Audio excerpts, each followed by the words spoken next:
Today, these men, soldiers of a free country, are leaving to fight.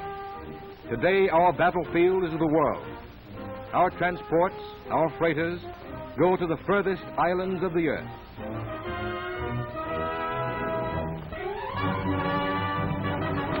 Men of the United Nations are landing everywhere. Soldiers from New York and Chicago are moving up to fight in the empty desert, to fight on battlefields of snow. And in the jungle, men from the little towns of Montana, moving up in the heat of Asia, Africa, the Caribbean. Their job is fighting. They must be kept safe against disease, against the special dangers of the jungle. Behind our men stand scientists of the Western Hemisphere. These doctors are good neighbors from two American countries, the United States and the Republic of Colombia. Here were their first battles, their weapons, the test tube, the sterilized needle. Between the equator and the Panama Canal, they fought their silent war. Their enemy was hidden in the green branches of the jungle. Here the heat of the sky pours down 12 hours a day. There is no autumn, no spring, only months of heat and months of rain. Life is quick and abundant, and death is also abundant. Here was the home of jungle yellow fever. A man who came here to work or to fight on these dark trails was condemned to grow sick, delirious, eyes and skin turning yellow before he died. A disease of young men, of those who built a house or a camp in the infected forest. Death waited for them in the heat of the valleys. Wooden crosses for the young men who dared to walk in the jungle. They died from the bite of a mosquito. In a few laboratories, they put this disease behind glass and studied it. It was a virus. It had to be fed on living tissue, on unborn chicks and human blood serum. It was dangerous, invisible, had killed men who worked with it.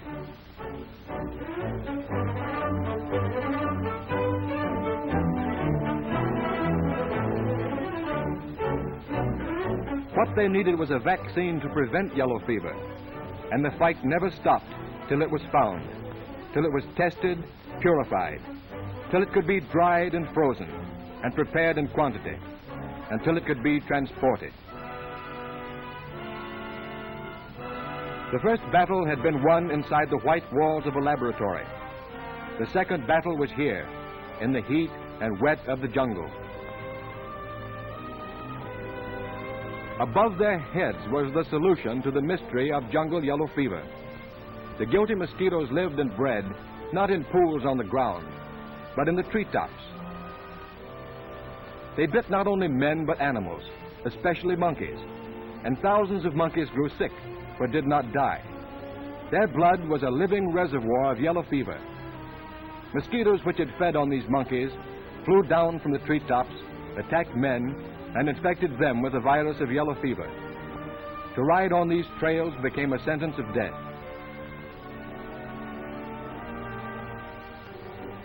But carried in this thermos jug, too precious to go on muleback, are tubes of vaccine packed in ice, moving over narrow trails and slippery bridges, in a jungle area without railroads, without highways, across rivers too steep for navigation.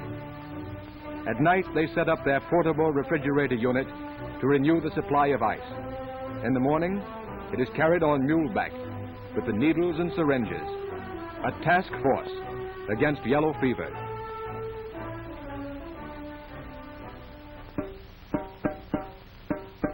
There's a gray, hot Sunday in the town of Cofair. There's market day, too, and there is good news.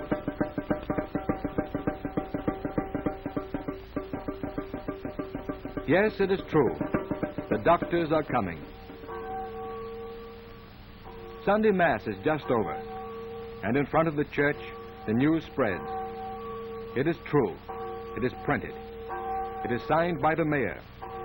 The priest himself has given his blessing. It has come at last.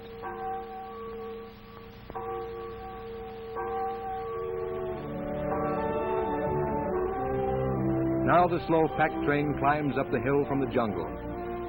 The doctors have come to the town of Copaire.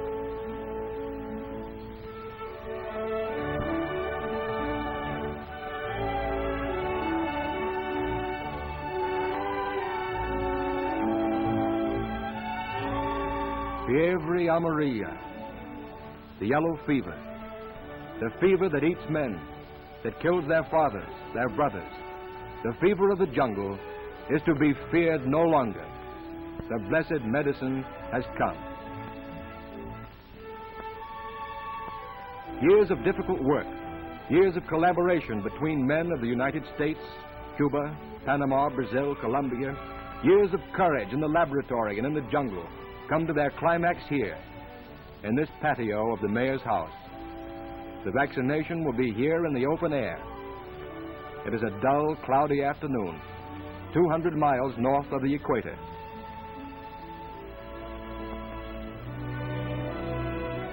The vaccine is removed from the thermos jug. The instruments are sterilized in boiling water. There are people here who read slowly, others who have never learned, but there's one word they know: vaccination, vaccination. That word means life. And they know one thing more, that if 3 are sick with yellow fever, 2 will surely die, and only 1 will live.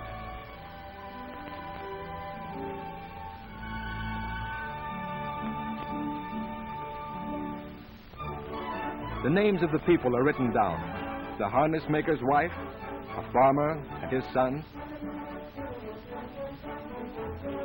A woman is the first to be vaccinated. And now, 2 more.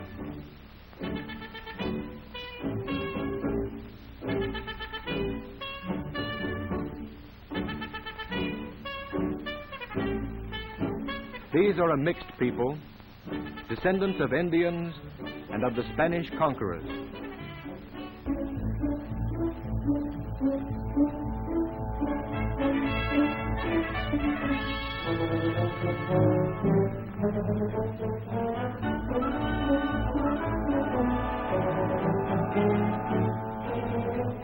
A few drops of vaccine injected under the skin of the arm will give them dependable and lasting immunity. Those whose names are in this book need have no fear of yellow fever. There is only 1 shot. There is no illness afterwards. The protection lasts for years, perhaps for life. It is a product of the genius of the combined Americas. Already 500,000 citizens of Colombia have been vaccinated.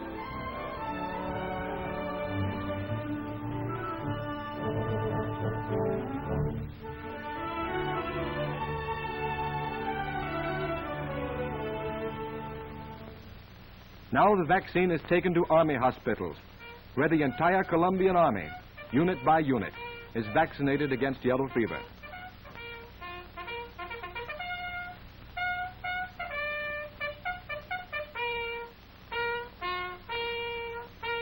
Now they can go safely to their outposts in the jungle.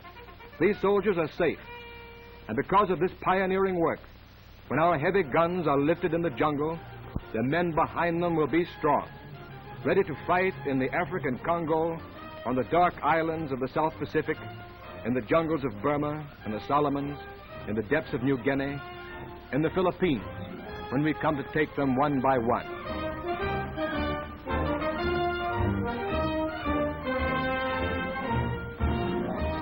Our men today are safe against yellow fever, free to fight the worst disease of all, fascism, until that too shall be blasted from the face of the earth.